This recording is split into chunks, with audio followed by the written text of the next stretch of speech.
अंदरिके नमस्कारम।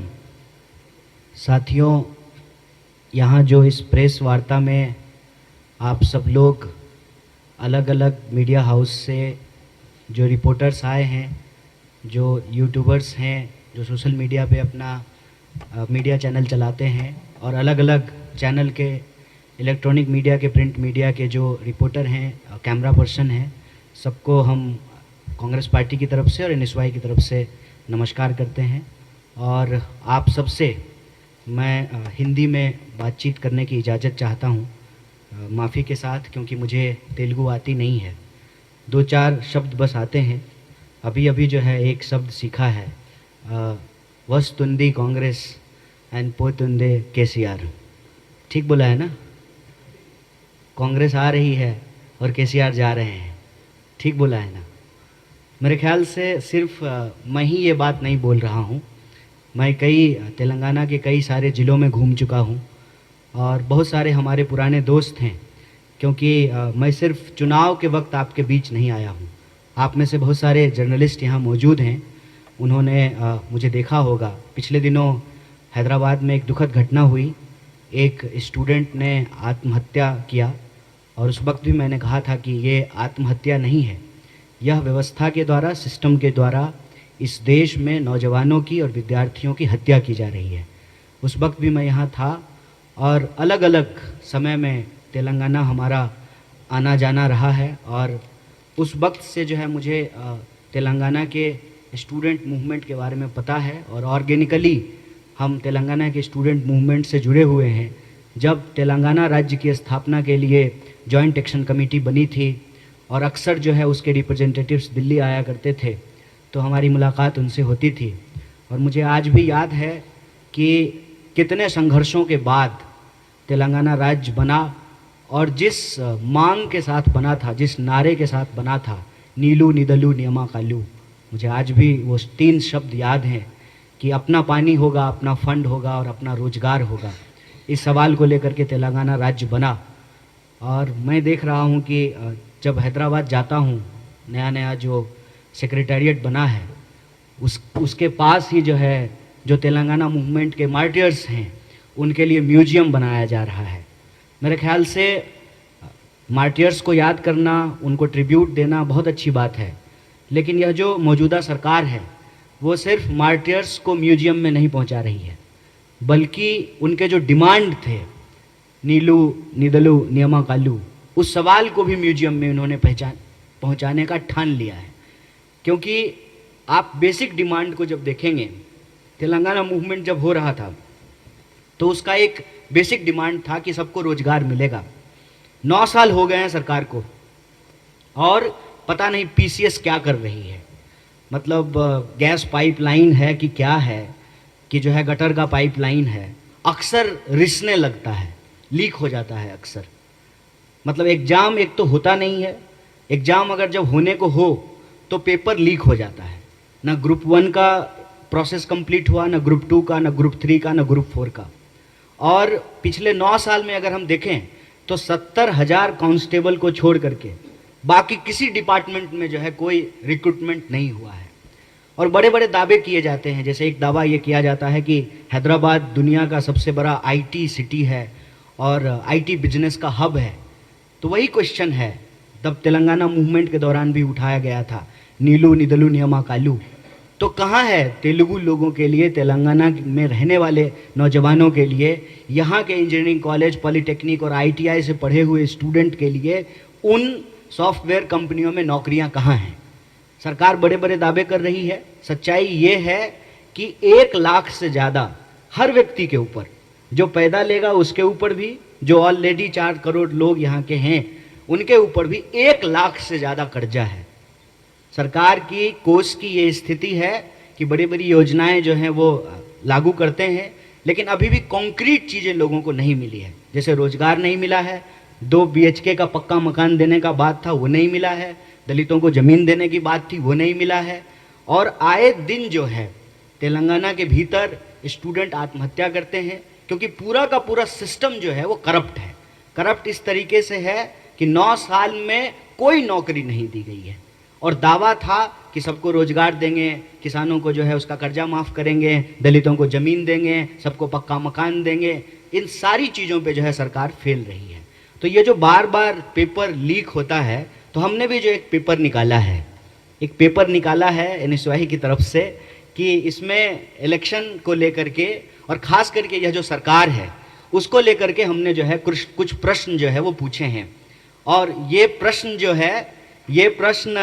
सरकार को लेकर के है और इसका जो है जवाब आपको 30 तारीख को देना है और 3 तारीख को जो है इसका रिजल्ट आएगा।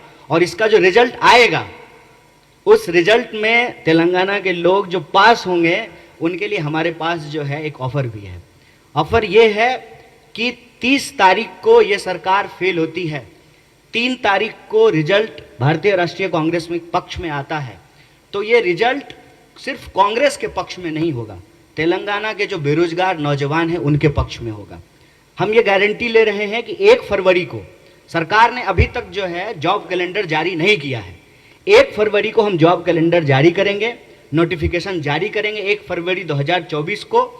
और जितना भी वैकेंसी है, जितना भी बैकलॉग है उसको भरेंगे। ग्रुप 1, ग्रुप 2, ग्रुप 3, ग्रुप 4 सारे एग्जाम्स जो हैं वो टाइम पे phase 1, phase 2, phase 3, phase 4 complete किए जाएंगे। और हर साल 2 लाख लोगों को रोजगार देने का गारंटी किया है कांग्रेस पार्टी ने। और यह जो बार बार पेपर लीक होता है, एग्जाम टाइम पे नहीं होते हैं, और एजुकेशन से रिलेटेड एक जो सबसे बड़ा वादा किया था केसीआर की सरकार ने, जो तेलंगाना मूवमेंट का एक डिमांड था कि केजी से पीजी तक एजुकेशन फ्री होना चाहिए, वो केजी से पीजी तक जो है एजुकेशन फ्री नहीं हुआ है। उल्टे वाईएसआर गवर्नमेंट के वक्त जो रीइंबर्समेंट मिलता था स्टूडेंट्स को कि अगर आप कोई लोन लेकर के पढ़ाई किए हैं, आपने फीस दी है, उसका रीइंबर्समेंट जो सरकार देती थी वो भी बंद कर दिया गया है। तो शिक्षा हमारा राइट है, शिक्षा हमारा कॉन्स्टिट्यूशनल राइट है, हमको एजुकेशन गवर्नमेंट को देना पड़ेगा। और जब हम एजुकेट होंगे, चाहे हमारी जो भी कैपेसिटी है, हम ये नहीं कह रहे हैं कि हम इंजीनियर हैं, और हम ये कह भी नहीं सकते हैं ना, कौन से हमारे पिताजी चीफ मिनिस्टर हैं, तो चीफ मिनिस्टर के बच्चे कह सकते हैं, चाहे उनके पास कोई एलिजिबिलिटी हो या ना हो, कोई क्राइटेरिया हो ना हो, कोई कंपटीशन का एग्ज़ाम तो देना नहीं होता है, आपको बस स्पेशल गर्व से पैदा होना होता है। जो ही आप स्पेशल गर्व से पैदा हो जाते हैं तो आपके पास चीफ मिनिस्टर की एलिजिबिलिटी आ जाती है। तो हम ये नहीं कह रहे हैं कि आपकी तरह जनरल स्टूडेंट की जो एलिजिबिलिटी है, जो उसका क्राइटेरिया है, उसके हिसाब से जो है आपको हमको नौकरी देनी पड़ेगी। ये हमारा राइट है, ये हमारा बेसिक राइट है। और इसी सवाल को लेकर के, एम्प्लॉयमेंट के सवाल को लेकर के जो पेपर लीक हो रहा है उसके ऊपर एक जो है सख्त कानून बने। जैसे राजस्थान में कांग्रेस पार्टी ने ये कमिटमेंट किया है कि जो लोग, और पिछली बार जो मैं प्रेस कॉन्फ्रेंस करने के लिए यहाँ आया था तो कुछ जर्नलिस्ट ने हमसे ये सवाल पूछा था, और ये पूछा था कि राजस्थान में आपकी सरकार है, वहाँ पर पेपर लीक हुआ है, तो आप लोग क्या कर रहे हैं। उस प्रेस कॉन्फ्रेंस में हमने कहा था कि हम एनएसयूआई के लोग हैं, एनएसयूआई के लीडर हमारे बीच बैठे हुए हैं, ये लोगों ने पेपर लीक के मुद्दे को तेलंगाना में उठाया है। इसका ये मतलब नहीं है कि हम राजस्थान में नहीं उठा रहे। राजस्थान में सरकार ने ये कमिटमेंट किया है कि पेपर लीक के मामले में जो लोग भी इन्वॉल्व होंगे उनको लाइफ इम्प्रिजमेंट मिलेगा, उम्र कैद की उनको सजा देंगे, इतनी सख्त सजा देंगे ताकि कोई भी भविष्य में इस देश के नौजवानों से, विद्यार्थियों से, उसके भविष्य से खिलवाड़ करने की कोशिश ना करे। क्योंकि यह एक चिंताजनक परिस्थिति है कि 1 घंटे से कम वक्त में, 1 घंटे से भी कम वक्त में, आप डेटा उठा करके देख लीजिए एनसीआरबी का, उससे आपको पता चल जाएगा कि 1 घंटे से कम वक्त में भी हमारे देश में कोई ना कोई नौजवान आत्महत्या करता है। यह सवाल हमारे लिए गंभीर है, यह हमारे देश के भविष्य का सवाल है, ये तेलंगाना के नौजवान और स्टूडेंट के भविष्य का सवाल है। इस सवाल को हम लोग सीरियसली उठा रहे हैं और आप तमाम पत्रकार बंधुओं के माध्यम से, आप तमाम पत्रकार साथियों के माध्यम से हम ये अपील कर रहे हैं कि तेलंगाना में ये एक मूड दिख रहा है।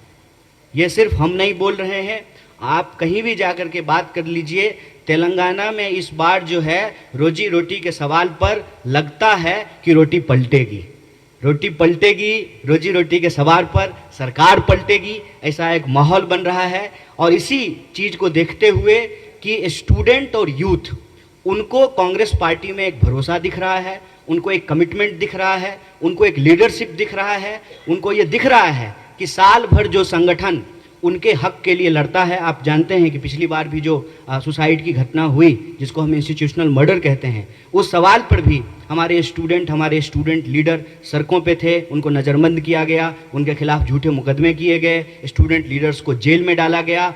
तो हम यही तेलंगाना के लोगों से अपील करना चाहते हैं कि तेलंगाना राज्य बना ही स्टूडेंट और यूथ के मूवमेंट से। पूरा का पूरा जो तेलंगाना मूवमेंट था उसका सेंटर था उस्मानिया यूनिवर्सिटी।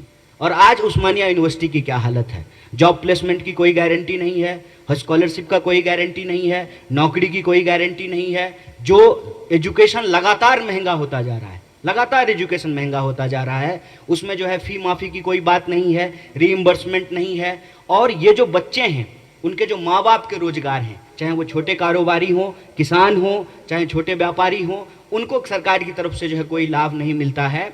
बस चकाचौंध दिखाई जाती है हाईटेक सिटी की, लेकिन मेरा मानना है कि वो चकाचौंध की रोशनी थोड़ी थोड़ी जो है तेलंगाना के सभी जिलों में, सभी गांवों में, सभी किसान के बच्चों के परिवारों में, सभी जो है व्यापारियों के परिवारों में, हर पेशे से जुड़े हुए लोगों के घर में भी पहुंचनी चाहिए। वो रोशनी जो है वो सिर्फ जो है चकाचौंध शहरों में ना अटक करके रह जाए, बल्कि उस शहर में रहने वाले जो वासिंदे हैं, हैदराबाद भारत का one of the oldest city है, यहाँ पे जो कारोबारी हैं वो लगातार जो है जीएसटी से परेशान हैं। और अक्सर यह बात कही जाती है, आप किसी भी टीआरएस के, आप माफ़ कीजिएगा, आप टीआरएस जो है बीआरएस हो गया है। अक्सर क्या होता है ना कि लोग जब अपना वादा नहीं पूरा कर पाते हैं तो नाम बदल लेते हैं, और नाम बदलने की राजनीति इस देश में जो है उत्तर से दक्षिण की ओर जो है धीरे धीरे फैलती जा रही है। उत्तर प्रदेश में अक्सर नाम बदला जाता है सड़कों के और भवनों के। अभी आपके यहाँ पार्टी का नाम बदला गया है। तो मैं जीएसटी का जिक्र कर रहा था। जीएसटी जब पास हो रहा था तो ये यहाँ पे हैदराबाद में जो है बीजेपी के खिलाफ लड़ने की बात करते हैं, बीजेपी को रोकने की बात करते हैं। कोई भी कानून बता दीजिए जो भाजपा वहां पर लोकसभा में पास करती है, राज्यसभा में पास करती है, उसके खिलाफ रहती है टीआरएस, बीआरएस, जो भी कहना है आपको, केसीआर कह लीजिए कि केटीआर कह लीजिए, जो आपकी इच्छा हो। एक भी ऐसा स्टेप बता दीजिए जो ये बीजेपी के खिलाफ लेते हैं, तो वहां तो जाकर के जो है ये दोनों साथ हो जाते हैं, बिल्कुल मौसेरा भाई बन जाते हैं, और यहाँ आकर के जो है अलग से जो है लड़ता हुआ दिखाई देते हैं। तो हमारा तेलंगाना के लोगों से यही अपील है कि चुनाव एक ऐसा वक्त होता है जहां आप अपने मुद्दों की गारंटी कर सकते हैं, और किसान की गारंटी ये है कि उसका कर्जा माफ होना चाहिए। अगर बड़े कॉरपोरेट का कर्जा माफ हो सकता है, 1,75,000 करोड़ जब इस देश के कॉरपोरेट को माफी मिल सकती है, तो किसानों को भी माफी मिलनी चाहिए। अगर एमपी और एमएलए को बिजली बिल फ्री मिल सकता है, तो इस देश के आम लोगों को, इस राज्य के आम लोगों को भी बिजली बिल फ्री मिलना चाहिए, 200 यूनिट बिजली फ्री मिलना चाहिए। अगर सस्ता सिलेंडर, सस्ता हवाई जहाज, सस्ता रेलवे का टिकट अगर नेताओं को मिल सकता है, तो 500 रुपये में सिलेंडर आम माताओं और आम परिवार के लोगों को भी मिलना चाहिए। अगर इस देश के नेताओं को, मंत्रियों को, मुख्यमंत्रियों को पेंशन मिल सकता है, तो कांस्टेबल को भी पेंशन मिलना चाहिए, क्योंकि वो भी देश की सेवा करते हैं। तो जो कांग्रेस की गारंटी है वो दरअसल तेलंगाना के लोगों की गारंटी है, और उस गारंटी को देखते हुए जो तेलंगाना के यूथ और स्टूडेंट का सबसे बड़ा सवाल है, चाहे वो पेपर लीव का सवाल हो, एम्प्लॉयमेंट का सवाल हो, एजुकेशन का सवाल हो, उस सवाल पे जो है एक माहौल बनता दिख रहा है। इसीलिए हमने कहा कि वस्तुंडी कांग्रेस और पोतुंदे केसीआर। यह बात जो है सिर्फ हम नहीं कह रहे हैं, पूरा तेलंगाना कह रहा है। और मुझे उम्मीद है कि जो पेपर हमने जारी किया है उसका रिजल्ट जो है वो 30 तारीख को लोग वोट करेंगे, और 3 तारीख का जो है इसका सुखद परिणाम जो है वो तेलंगाना के लोगों को मिलेगा। बहुत बहुत शुक्रिया, बहुत धन्यवाद। अगर आप में से किसी भी साथी का कोई प्रश्न हो तो आप पूछें, मैं उसका जवाब देने का कोशिश करूँगा। और ये लोकतंत्र का तकाजा है कि पत्रकार सवाल पूछें और नेता हर हाल में उसका जवाब दें। बहुत बहुत धन्यवाद।